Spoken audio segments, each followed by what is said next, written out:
Hello beautiful people, welcome back to my channel. It's your girl Lizzie. Please subscribe and share if you're just tuning in for the first time, and for returning subscribers, I really love you all so much. Please, if you're just watching me for the first time, do not fail to share and subscribe to my channel.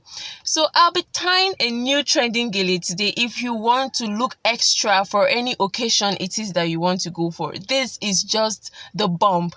This is the gele that you should tie on your head. So I'll be using two geles for this particular video today, a purple and a peach gele. And then the rule for this particular gele is 80-20. One hand of the gele has to really be longer than the other hand of the gele. So the first thing I did was to fold the edges of my gele, and then I made 5 pleats before placing this gele on my head. So to my right now, I have the 80 parts of the gele, and to my left I have the 20 parts of the gele, of my gele. So what you have to know is, when tying this gele, the two short parts of the gele has to be on one side, which is by my left right now, while the two long sides of your gele has to be by your right, which is the 80 parts of your gele.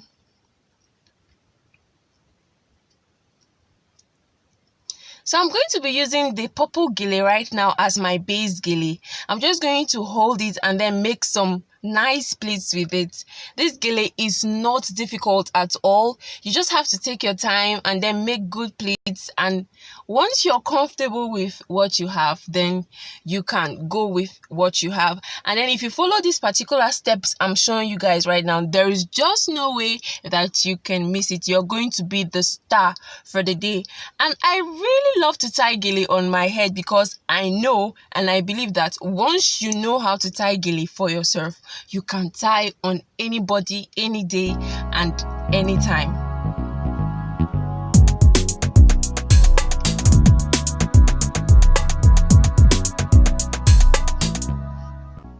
This is a V-shaped gele. If you're going to use any colors at all to tie this particular gele, you have to make sure that one gele crosses the other so that it forms a V in front. And you also have to make sure that one gele has to be your base gele, which is for me right now, the purple gele is my base gele, is going to be my foundation.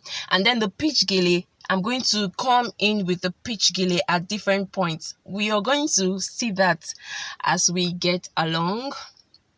As we move on, you're going to be seeing a lot of that. So I'm just going to extend this pleat towards the side of my face. And then you have to pick your second color. My second color right now is my peach gele. So I'll just pick it and make some pleats. So after doing that, you also have to make sure that you pin the points where your peach gele or the color of the gele you're using has to come in. So I'm going to be pinning 3 points right now so that I do not miss it. It's very important that you do this. If not, your gele will not really come out as beautiful as you want. It has to really be precise. And trust me guys, if you haven't watched any of my videos at all, I believe that this particular video is detailed, but if you haven't watched any of my videos at all, guys, what are you waiting for? Please go and do that.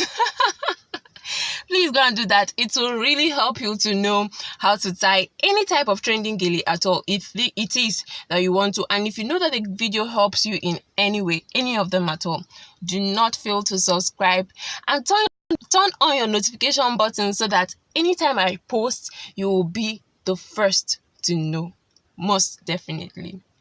So I just came in with my peach gele right now. So I'm just going to be making pleats. I'll continue with the pleats I started with. I'm just going to be making pleats and be passing them in onto my base gele, which is my purple gele, at the points which I pinned. Like I said earlier, it's very necessary that you pin your gele, the points in which your second gele is going to come in, so that you do not miss it at all, and so that it comes out really beautiful. As you can see already, my gele is already becoming so nice.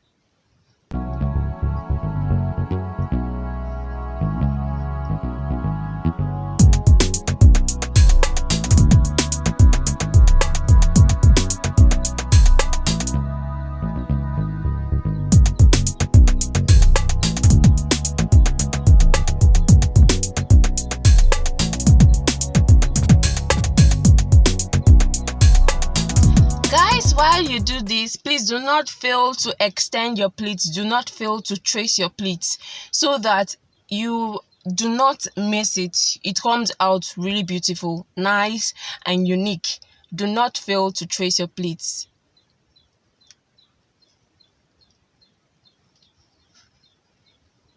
So I'm just going to take my purple gele towards the back and pin it, because this is the last point where the peach gele is going to come in. Just take it to the back and pin it, and when you're done, please do not fail to remove the pins you used on your gele at the 3 points, so that you do not forget it and just go for the occasion and people will be like, ah. Do not fail to remove the pins. Just remove them so that it really looks nice.